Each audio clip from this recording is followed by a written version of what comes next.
ये देखिए अब आपका टफ क्वेश्चन स्टार्ट हो गया। अब आप इस सब क्वेश्चन को लगाने लायक हैं। इन सभी क्वेश्चन से प्रैक्टिस किए, अब उसके बाद थोड़ा टफ ऊपर लेवल का क्वेश्चन रेस करते हैं हम लोग। देखिए कैसे लगेगा, ठीक है। देखिए सवाल नंबर 17 क्या कहता है कि एक क्लास में इतने लड़के हैं और शेष लड़कियां हैं। एक क्लास का 2/5 भाग लड़के हैं और शेष लड़कियां, ऐसे कुछ आपको बोल देगा कोई भी रैंडमली, ठीक है। तो 2/5 अगर बोल दिया तो नीचे वाला जो भी हर में रहता है ना, वो हमारा टोटल छात्रों की संख्या रहता है, ठीक है। टोटल छात्रों की संख्या यहाँ पे बोल रहा है कि 4/9 लड़कियां हैं, तो हम मानेंगे कि 9 लड़के हैं क्लास में और उसमें से 4 आपके लड़कियां हैं, तो लड़के कितने हो गए? 5 हो गए। 4 लड़कियां हैं, 5 लड़के हैं, ठीक है। अब आगे देखिए बोलता है लड़कों की संख्या का 3/5 12 वर्ष से कम है।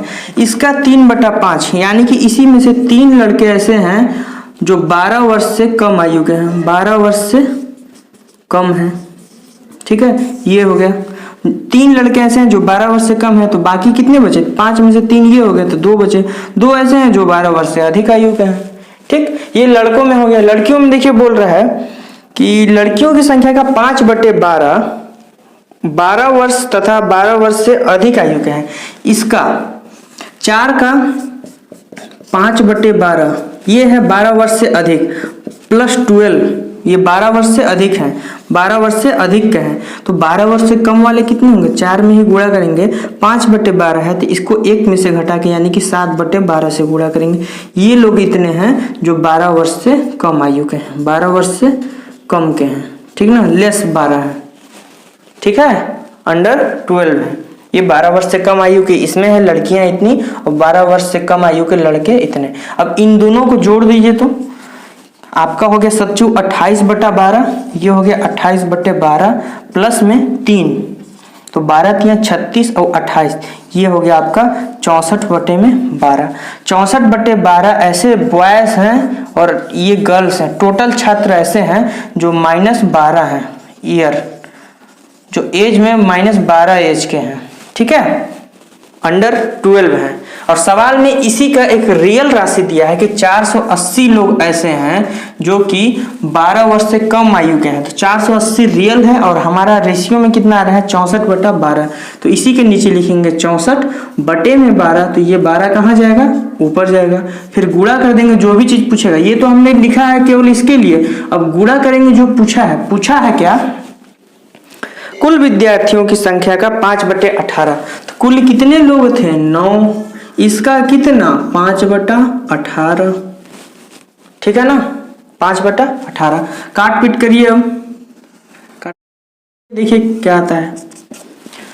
9 दूनी 18, ठीक है, 2 से काट दीजिए, ये 6 बार में कट गया। और अब 4 से इसको काट दीजिए, 8 से काटिए, 8 हटाई 64, 8 छंग 48, 60 आ गया, ठीक है। 4 से काट दिए, 4 दूनी 8 और ये हो गया 15। फिर 2 से काट दिए, ये 3 बार में, 15 3 45 और 5, 15 3 45 और 5, या फिर 15 5 3 15 और 15, 15 गुणे 15 हो गया आपका 225। ये इतने लोग आपका आंसर आ गया। कुल संख्या का मतलब कुल क्लास में का 5/18 225 लोग आपके आंसर हो गया, ठीक है। ये था आपका क्वेश्चन नंबर 17। समझ में नहीं आया तो एक बार फिर से आप इस सवाल को देखिए, आपको समझ में आ जाएगा। और नहीं, अगर फिर भी नहीं देखने का मन है तो अगला सवाल सेम इसी प्रकार का है, क्वेश्चन नंबर 18 देखिए लेते हैं, उसको देखिए लगाइए, आप समझ में आ जाएगा। क्वेश्चन नंबर 18, एक विद्यालय में छात्रों का 1/4 भाग तथा छात्राओं का 1/5 भाग 12 वर्ष से कम आयु के हैं। यदि विद्यालय में कुल 1000 छात्र हैं तथा उनका 2/5 छात्राएं हैं। दूसरा लाइन हमको पकड़ना है, 2/5 छात्राएं हैं, यानी कि 5 अगर कुल छात्र हैं तो इसमें से 2 ऐसे हैं जो कि गर्ल्स हैं, छात्राएं हैं, तो बाकी 3 क्या होंगे? ये आपके बॉयज होंगे, ठीक है। 5 में से 2 लड़कियां हैं और 3 लड़के हैं। अब इसको हम बांटेंगे, जैसे भी बोल रहा है। पूछ रहा है आपसे कि 12 वर्ष या 12 वर्ष से अधिक अंडर ओवर 12, ठीक है। एबव 12 एज आपको निकालना है, 12 वर्ष से अधिक आयु के छात्रों की संख्या आपको निकालनी है। और दिया है 12 वर्ष से कम आयु के छात्र ऊपर में। देखिए एक विद्यालय में छात्रों का 1/4 भाग, छात्रों का 1/4 भाग, यानी कि इसका 1/4 12 वर्ष से कम है, 12 वर्ष से कम है, हमको निकालना है 12 वर्ष से अधिक। तो इसका 1/4 यानी कि 3 का 1/4 भाग ये 12 वर्ष से अधिक है, प्लस 12 है, तो 3 का 3/4 भाग क्या होगा, ये -12 होगा। हमको यही वाला पिक करना है, नहीं, हमको ये वाला निकालना है, ठीक है।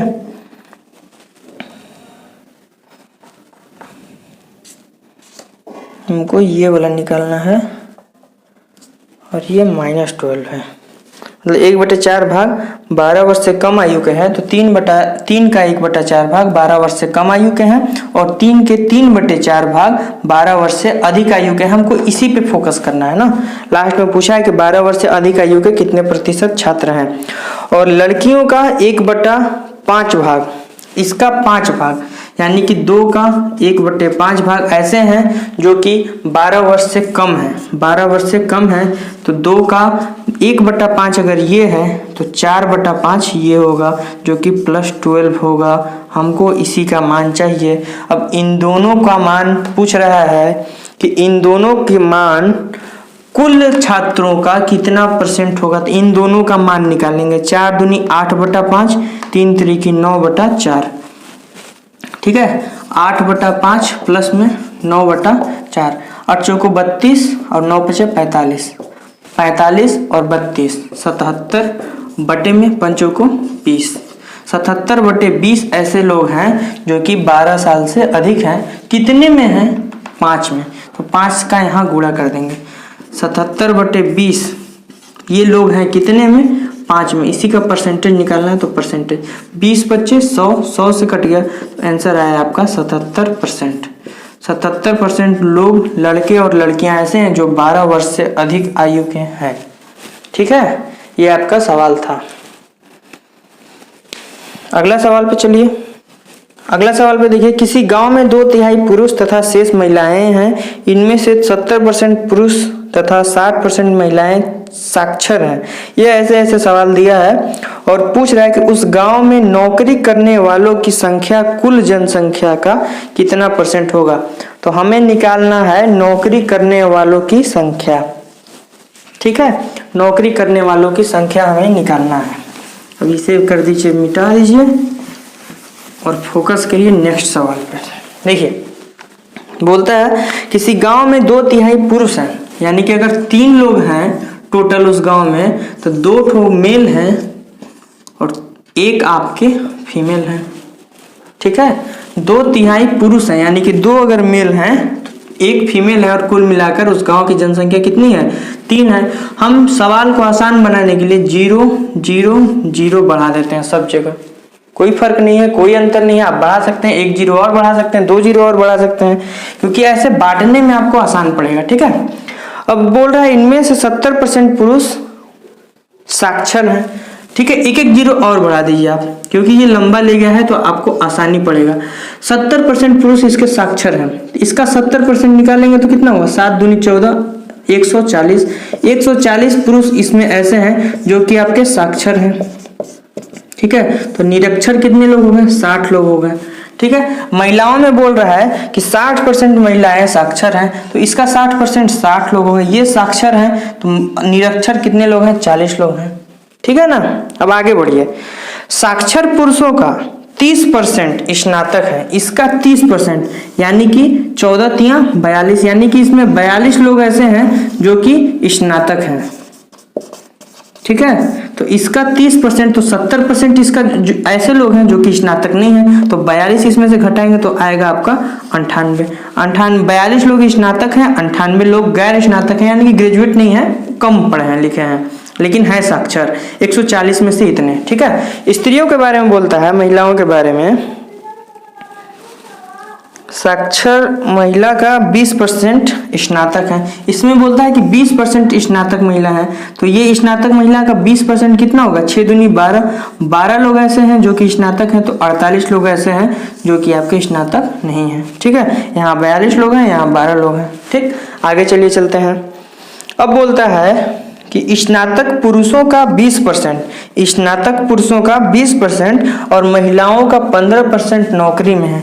इसका 20% कितना हो गया, यहाँ पे लिख लीजिए 20%, 4 दूनी 8 हो गया, 8 तो ऐसे हो गया और 2 दूनी 4, यानी कि 8.4 लोग ऐसे हैं जो कि ये नौकरी में है, ये नौकरी में है, 8.4 लोग नौकरी में हैं।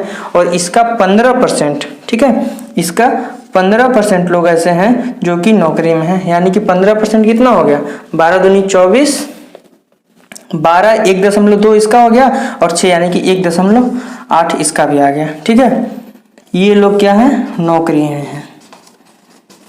परसेंटेज लिख देना, 70% हो गया और इसका था आपका 30% और ये था आपका 60% और ये 60 का था आपका 12 यानी कि 20%।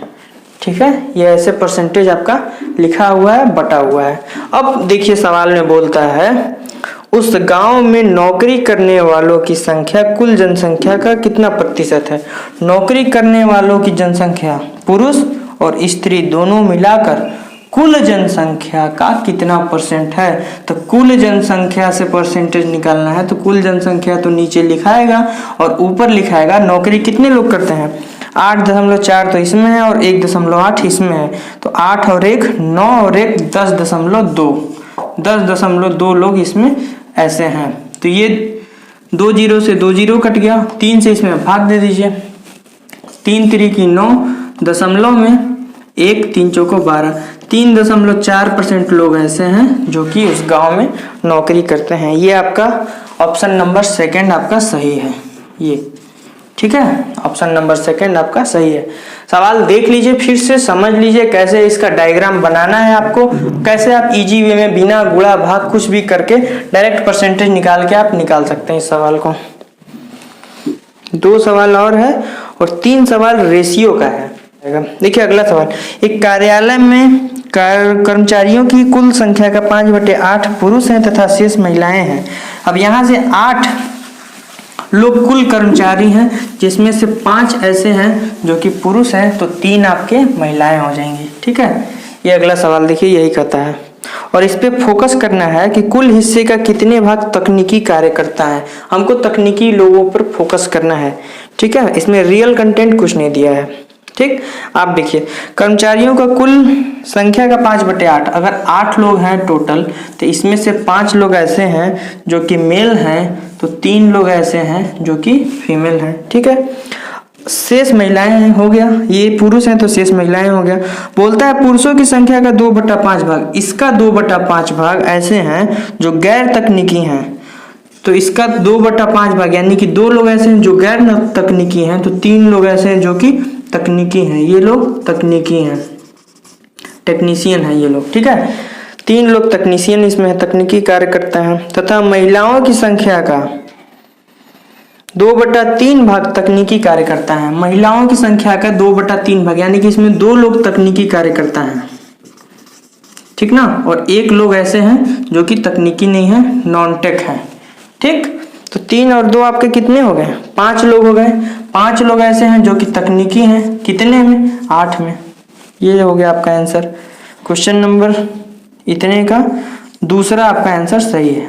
ठीक ना, 5/8 तकनीकी पे फोकस करना है ना। इसका दिया था तकनीकी का पुरुषों का 3/5 भाग तकनीकी हैं और महिलाओं में दिया था कि 2/3 भाग ऐसे हैं जो कि तकनीकी हैं। ठीक है, अब ये सब सवाल एक चीज ये रहता है ना कि अगर लिखा हुआ आपको मिल गया तो बार बार देखना नहीं पड़ता है, क्योंकि इसमें से तकनीकी, गैर तकनीकी, स्थायी, अस्थायी, इस तरीके का सेंटेंस से थोड़ा कंफ्यूजन हो जाता है। तो आपको अगर दिखा हुआ कहीं मिल गया लिखा हुआ सवाल तो आप जल्दी लगा पाएंगे, ना कि बार बार देखकर स्क्रीन से आप थोड़ा 1-2 सेकेंड आपको लेट लगेगा। ठीक है, अगले सवाल पे चलते हैं। सेम इसी तरीके का सवाल है, देखिए उसे भी लगाइए। एक कंपनी में कर्मचारियों की संख्या का 2/3 पुरुष हैं, बाकी महिलाएं हैं, यानी कि अगर 3 कर्मचारी हैं कुल अगर उस कंपनी में और 2 पुरुष हैं 2 मेल हैं तो फीमेल कितना होगा 1। ठीक है, 2 मेल हैं 1 फीमेल है, इस कंपनी में काम करते हैं, कंपनी में टोटल लोग 3 हो गए। ठीक है ना। अब बोलता है कि पुरुष कर्मचारी का 3/8 भाग, महिला कर्मचारी का 2/5 भाग और स्थायी कर्मचारी हैं।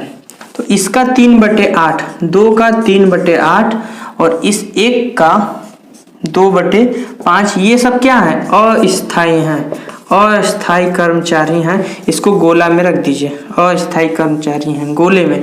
ठीक है, तो जो बाकी बचे यानी कि इसी 2 का 3/8 अगर अस्थायी हैं तो 5/8 आपके स्थायी कर्मचारी होंगे। 2/5 अगर अस्थायी हैं तो स्थायी कर्मचारी कितने होंगे, इस 1 का 3/5 होंगे। ठीक है ना, ये ऐसे बोल दिया। अब आगे बोलता है कि स्थायी कर्मचारियों की कुल संख्या 740 है। देखिए 740 है किसका, स्थायी कर्मचारियों की संख्या। ये अस्थायी है, ये भी अस्थायी है, तो स्थायी कौन है, ये स्थायी है और ये स्थायी है। स्थायी कर्मचारियों की कुल संख्या 740 है, तो इन दोनों को भी हम जोड़कर इसके नीचे लिख देंगे। ठीक ना, 2 चौको 8, 5/4 प्लस में 3/5/4 प्लस में 3/5, ये वाला हो गया ना। स्थायी कर्मचारियों की संख्या 740 रियलिटी में दिया है, तो रियल में स्थायी कर्मचारियों की संख्या कितना है, पहला मेल में इतना, फीमेल में इतना, इतना हो गया। अब गुणा कर देंगे जो भी चीज पूछा है। ठीक है, पूछा है आपसे कुल कर्मचारियों का संख्या का 7/15, कुल कर्मचारियों के संख्या का 7/15, कुल कर्मचारी कितना है 3, टोटल 3 है ना, इसका 7/15, इसका 7/15 अस्थायी महिला कर्मचारियों की संख्या से कितना अधिक है। अस्थायी महिला कर्मचारी कहाँ है, अस्थायी वाले को हम गोला में किए हैं, ये तो मेल हो गया, तो महिला कर्मचारी इतना हो गया, इसका से ये वाला कितना अधिक है, तो अस्थायी महिला कर्मचारी का मान है 2/5, ये आपका माइनस हो गया, कितना अधिक है ये आपका पूछा है। ठीक ना, 3×5 = 15, इसका भी हर 5 हो गया और इसका भी हर 5 हो गया, तो अगर ये दोनों समान है तो ऊपर का डायरेक्ट घट जाएगा, 7 में से 2 गया 5 और 5 से 5 अगर कटेगा तो डायरेक्ट आएगा आपका आंसर यहाँ पे 1 आएगा। ठीक, 5×25, 4×3=12, तो ये हो जाएगा आपका 25 और 12, ये हो गया आपका 37, और बटे में 5 को 20, तो ये जो 5 को 20 यहाँ पे है वो लिखाएगा कहाँ पे, ऊपर। ठीक है, ये हो गया आपका इतना, तो यानी कि 740 बटे में 37 गुणे में 20, 37 दूना होता है 74 और 20 मिलकर हो जाएगा आपका 400, यानी कि 400 आपका सही आंसर है। तो ये ऑप्शन नंबर कौन सा हो जाएगा, 2, option number 2 is the correct answer. ठीक है, अच्छे से समझ लीजिए, सवाल लिखा हुआ ना होने के कारण थोड़ा प्रॉब्लम हो रहा है, बट कोई नहीं, सही है सब। वीडियो को आप देखिए, जहां समझ में नहीं आ रहा वीडियो को आप फिर से देखिए और कोशिश करिए कि लगे सवाल आपसे भी। इसका PDF मैं डिस्क्रिप्शन में डाल दूंगा, आप उसे देखिएगा और फिर से लगाइएगा। ठीक है, देखिए दोस्तों, आगे का सवाल 2-3 सवाल ऐसे हैं जो कि रेशियो के थे, ये छूट गए थे उस चैप्टर में, तो इम्पोर्टेंट सवाल हैं। इस सवाल से आपको ये पता चलेगा ना, जैसे आप देख रहे होंगे स्क्रीन पे, इस सवाल से आपको, अगर ये सवाल आपको समझ में आ गया तो आप इतना जान जाइए कि आपने रेशियो का चैप्टर अच्छे ढंग से पढ़ा है। अगर नहीं समझ में आया तो आप रेशियो को अच्छे से नहीं पढ़े हैं। ठीक है, तो देखिए कैसे लगेगा ये सवाल। इसी पैटर्न का 2 सवाल है मेरे पास। ठीक है, लगाइएगा। देखिए, किसी नीले और पीले रंग के चित्र में, ये नीले रंग का एक और पीले रंग का चित्र है, जैसे ये पेपर का एक शीट है जिसको हम आधा आधा बांटते हैं। ठीक ना, और ये नीला और पीला रंग से बना है, यानी कि ब्लू से बना है प्लस येलो से बना है, ये 2 रंगों से ये मिलकर ये पेपर का शीट बना है।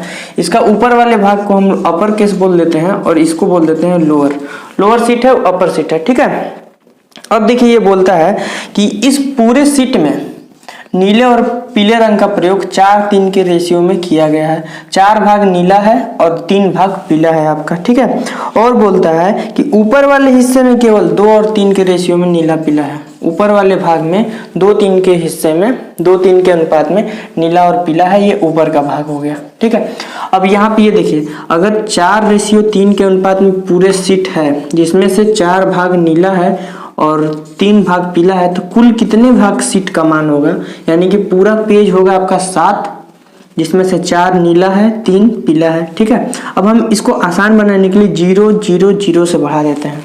ठीक है, मतलब 40 भाग नीला है पूरे पेज में, 30 भाग पीला है पूरे पेज में, तो कुल मिला के 70 भाग हो गया। अगर ऊपर वाले भाग का बात करें तो पूरा अगर पेज 70 है तो ऊपर वाला भाग कितना होगा 35, नीचे वाला भाग कितना होगा 35, आधा आधा से अगर बांटे हैं ना तो ऊपर वाले भाग का मान कितना आ गया 35।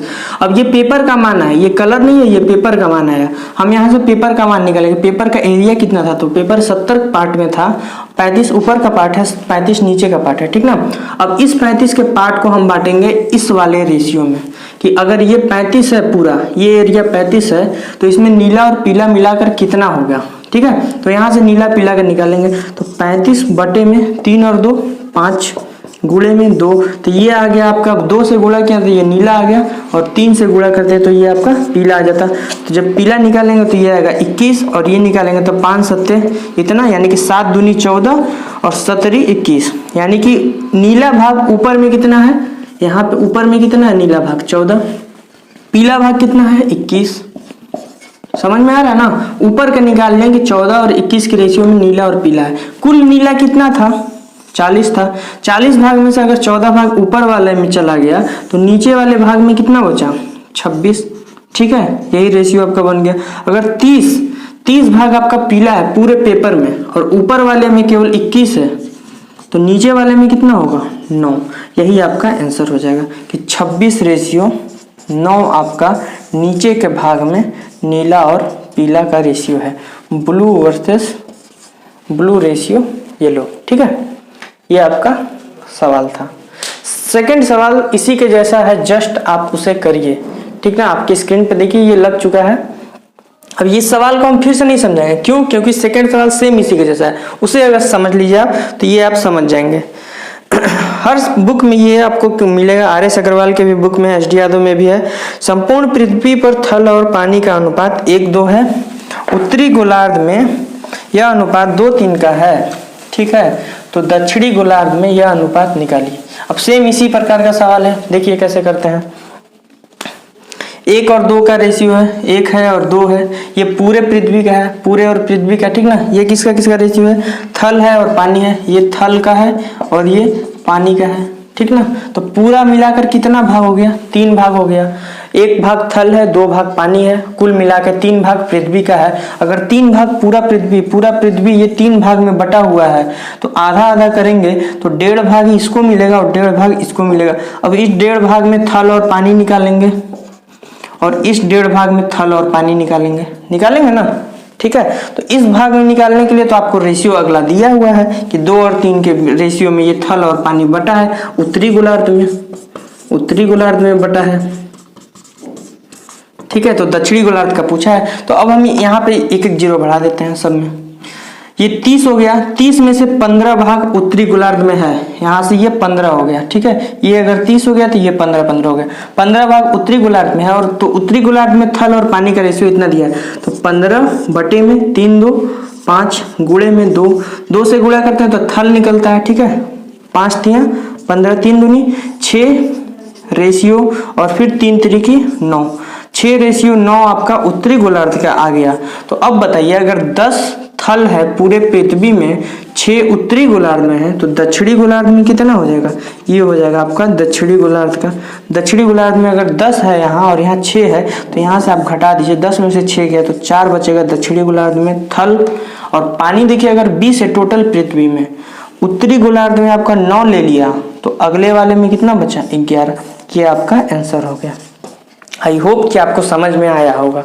ठीक है, देख लीजिए इस सवाल को कैसे लगता है ये, क्योंकि ये सवाल है नहीं, कुछ नहीं है इस सवाल में, लेकिन ये कॉन्सेप्ट जो आपको सिखाएगा वो इम्पोर्टेंट है। उस कॉन्सेप्ट से अगर आप अगले सवाल पे सोचेंगे, रिलेट कर पाएंगे ना, तो वो सवाल आपका इजी बन जाएगा। ठीक है, अगला सवाल देखिए। अगला सवाल और भी इजी है, बस बता रहे हैं क्योंकि आप लोगों को ये सब जानना चाहिए। कॉन्सेप्ट यहाँ से आपको मिल रहा है, कैसे अप्रोच किया जाता है सवालों में।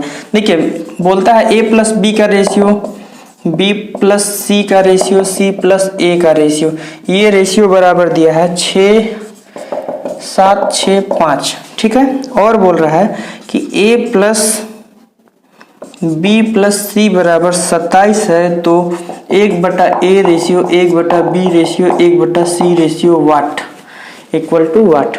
ये पूछा है आपसे कि a plus b, b plus c, c plus a का मान दिया है, a plus b plus c का ये रियल वैल्यू दिया है, ये रियल कंटेंट दिया है, इसी के वैल्यू से, इसी के मान से हम इसी के जड़ से इसका वैल्यू निकालेंगे, जो भी चीज ये पूछा है। ठीक ना। अब देखिए 27 रियल वैल्यू है, तो हमने यहाँ पे 27 लिख दिया। ठीक, 27 लिख दिया। इसके नीचे इसी से रिलेटेड एक चीज लिखेंगे, गुणा कर देंगे जो भी चीज पूछा है। ए पूछा है तो ए से गुणा करेंगे, बी पूछा है तो बी से करते हैं, सी से पूछा है सी से।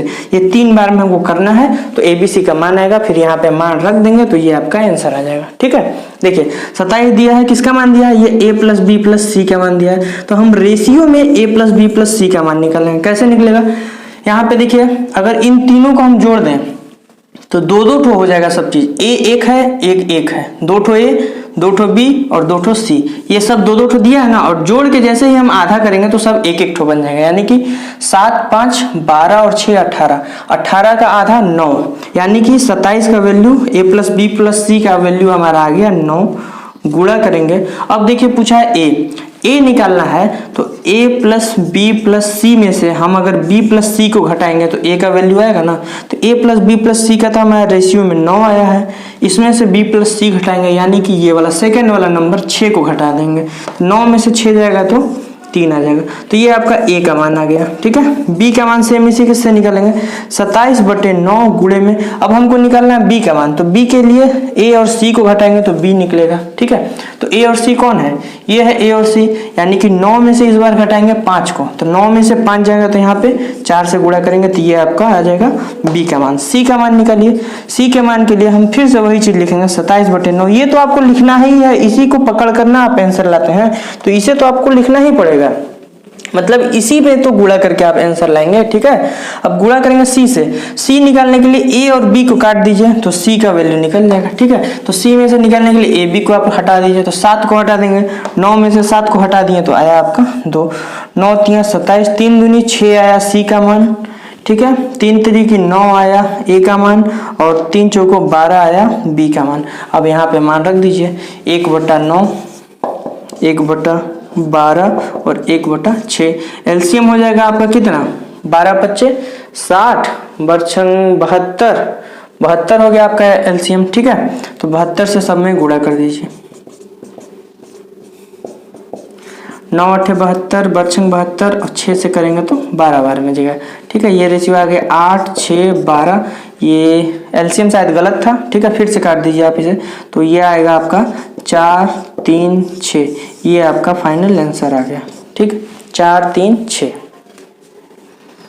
4 3 6, ये आपका ऑप्शन नंबर ए, ये आपका आंसर हो गया। ठीक है, तो यहाँ पे ये करना आपको ये है कि जो भी रियल राशि यहाँ दिया रहता है उस रियल राशि का मान रेशियो में खोजेंगे, उसी के नीचे रख देंगे और गुणा कर देंगे जो चीज पूछा है। सिंपल, ये 2-2 ठो दिया था तो हमने इन दोनों को जोड़कर इससे भाग दे दिया 2 से, तो इनका आधा कर दिया तो a plus b plus c का मान आ गया। ठीक है, तो यहीं पर ये क्लास दोस्तों खत्म होता है। ये सेकेंड पार्ट था, फर्स्ट पार्ट आप देखे होंगे, उसी से रिलेटेड इस पार्ट में आपका सवाल था। ठीक है, तो आई होप कि आपको ये वीडियो अच्छा लगा होगा। जो भी दिक्कत होगा, जो भी प्रॉब्लम होगा, आप नीचे कमेंट करके बता सकते हैं। धन्यवाद।